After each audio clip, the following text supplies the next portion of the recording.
This is our conventional agriculture side, which means we can use mineral fertilizers in here.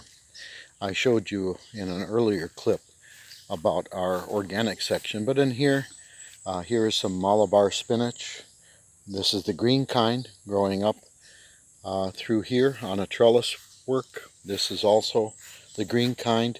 What I'll do is I'll trim these when they're going over the edges of these raised beds, and so to try to force them to go up. And if I see some that are flopping outwards too far, I'll wrap it around the strings. But this is trellis work with strings attached to it, kind of in a grid fashion through here. I came in here when I arrived. They had started to plant. Was in here the previous year was corn and sweet corn, and it did well. It did very well in here. But in this conventional section, they put in tomatoes. The local staff did. As I watched them put it in, I got them to space them a little closer than they normally space them. But they were struggling, and I had some disease problems in here. So I asked them what was growing before this corn, and they said tomatoes. And I said, no, we've got to rotate them at least three times, at least 3 growing seasons, and it would be better if we can rotate them 5. But let's get it out of that cycle of the tomato family. Now here next to it is a raised bed of eggplant. Again, it's in the tomato family, so we have to be very careful. Some more eggplant in this conventional side. Getting ready to harvest. We'll harvest those when they're a little bit longer. Some yard-long beans, different family than the tomato. So we could put tomatoes or in the tomato family in this plot because tomatoes weren't growing here before. Now here were peppers, and across from here are more peppers and some tomatoes. And again, this one had grown tomatoes, and look at them struggling in this plot. Don't follow them. You always rotate. So here, this is locally called kangkong. This is the Chinese type, which grows a little bit more erect and upright. But the leaves can be used as a seasoning for stir fry or whatever you want. It can be used with rice. It can be cooked. It is really a very pleasant. It's an ipomea. It's in the sweet potato family. It's Ipomea aquatica. It's the aquatic type, so it handles a lot of water in these raised beds. It can grow pretty much on water as long as the water's got some air in it.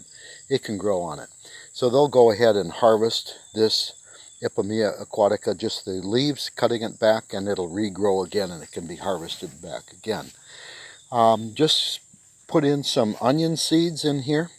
I'm going to grow this area. It's extending from about this all the way through there. And those onions, about 400 or 500 seeds were planted in there, and we'll get them up about 3, 4, 5 inches tall, and then pull them out, and we'll plant them out into, notice these raised beds have drip irrigation on them with shut-off valves, whatnot. We'll go ahead and plant these at about 4-inch spacings on either side of the drip tape. And I'm thinking initially here we can go and plant in between as well. So this bed, I'm not sure how many. I'll have to measure it. We'll clean it out, get all the weeds taken care of, and get the rice hulls mixed into the soil surface to modify it, amend it a little bit after when we're ready to plant. But we'll go ahead and wait for those seedlings, onion seedlings, to come up about 4 or 5 inches tall. Pull them out, put them to the side, and then we'll go ahead and replant the proper distance apart. But yesterday, in fact, on the onion seed, all I did was just broadcast the seeds in this area. Let them get up so we can get seedlings. This is pak choy. In through here, it's about ready to get pulled. They've been harvesting here. We've got about 5 families here living on the farm. This is another interesting pepper over in the conventional area. It's another type of silly. It's another type of pepper, and it is cut back to stems and regrown again as a perennial crop on this particular pepper. This is eggplant, and eggplant in through here. And we have an area I'm filling up here with, this will be another raised bed. That mango back through there, tree will come out. It's not a good mango. So that'll come out, and we'll build another bed in here and put drip irrigation on it. I'm putting rocks in the bottom of this, and no problem with large rocks, and just to fill some voids so we don't have to bring in quite as much soil. But this will all be soil and then amended to make it properly, to make the soil properly.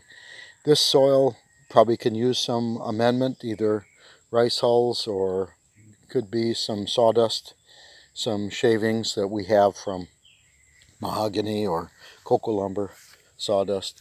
In through here too, tomatoes. Tomatoes wasn't grown in through here, so they did quite well in this area.